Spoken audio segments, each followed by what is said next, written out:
Good afternoon. The title of the poster presentation is Aptamer-DNA Scaffolded Silver Nanocluster, a tool to prevent the biofilm of Pseudomonas Aeruginosa. This is a study which is carried out at the biochemistry lab at Stephen F. Austin State University. Biofilms are organized assemblies of unicellular microbes like bacteria. We have studied Pseudomonas in this case. It is a gram-negative bacteria. Previously, we have studied biofilms in gram-positive bacteria, Bacillus thuringiensis. That study was published in the journal Nanotechnology Letters in 2016. We have earlier we have published studies on DNA templated silver nanoclusters in the journal Molecules in 2016. So we had the experience on working with biofilms and nanoclusters. So we wanted to explore if the nanoclusters, silver nanoclusters, which are formed on the single-stranded DNA scaffold, these can prevent the biofilm formation. In this case, we have exploited the usefulness of DNA aptamers, which are single-stranded DNA which can target a particular cell membrane.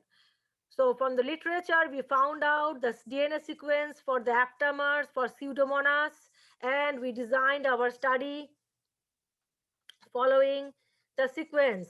We used 5 different sequences, of which NC2 and NC5 are the full sequence which contains the aptamers for targeting for Pseudomonas.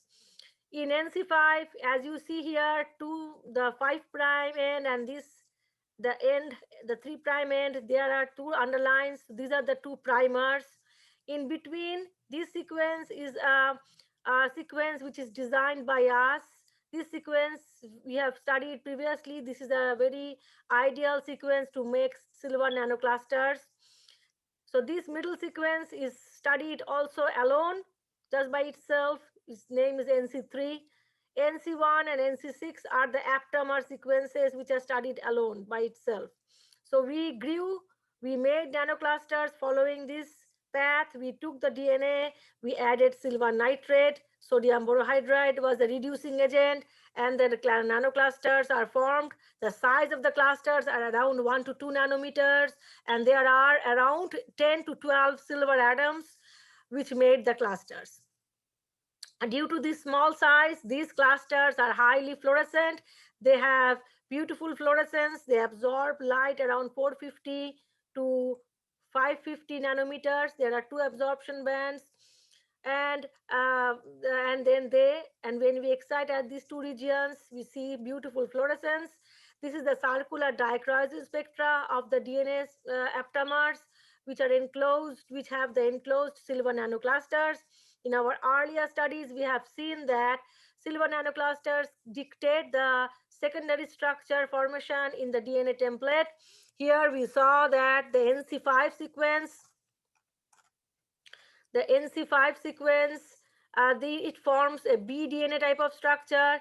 NC2 forms a mixed I-motif secondary type of structure, and NC3 it forms an I-motif structure. I-motif is a unusual structure which is present in our human, which is present in chromosomes and the telomeric region of the chromosomes.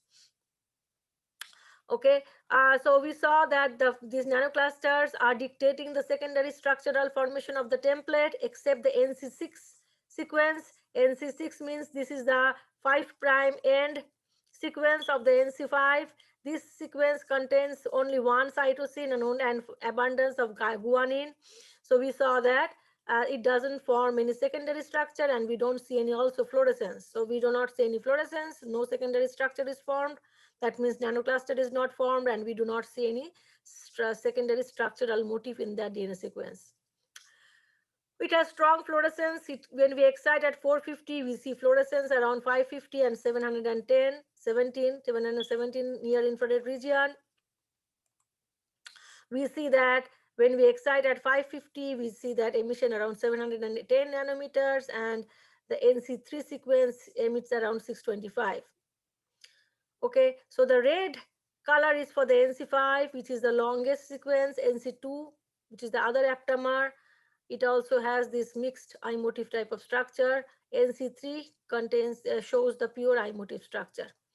So once we are sure that nanoclusters are formed, DNA has some type of structures in it, we then started growing the bacteria in the culture media which contains the nanocluster solution. We added 25% of nanocluster solution. Our positive control is the bacterial culture which contains silver nitrate and sodium borohydride. That is the positive control. We use the powerful technique called partial wave spectroscopy, which looks at the back scattering signal from the cell density, the cell population. You see here in the control and positive control cell sample, the back scattering is huge. This is the disorder strength, LD. It measures the disorder strength. More cellular clusters are present, it scatters signal more. So we see this red dot, more abundance of the red dot, abundance of red, which shows that the cellular cluster is present, the biofilm is present. As we add the nanocluster, different nanocluster solution, we see that less abundance of this red dots. That means the cell cluster is broken. Only unicellular single cells are present. So when we did the quantitative study, we found out that when we converted these red dots into quantitative measurement, we found that the control cell and the positive control cell has high disorder strength. On the other hand, sample with the NC2 has the lowest disorder strength. NC2 means that which contains the aptamer. NC5 is the other aptamer which has the longest sequence, which forms the BDNA type of structure.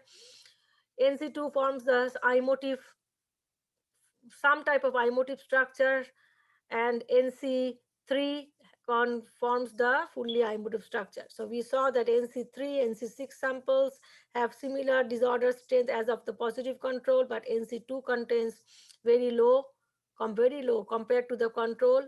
It's 50% lower, around not around 50%, around 27% lower signal of the disorder strength. The standard deviation also matches with the LD, average LD values. So in summary, we can say we have developed a very novel method to control the formation of biofilm in Pseudomonas bacteria. This is the first time PWS technique is used in biofilm studies. We want to use this PWS technique for other biofilm studies on different types of microbes like yeast.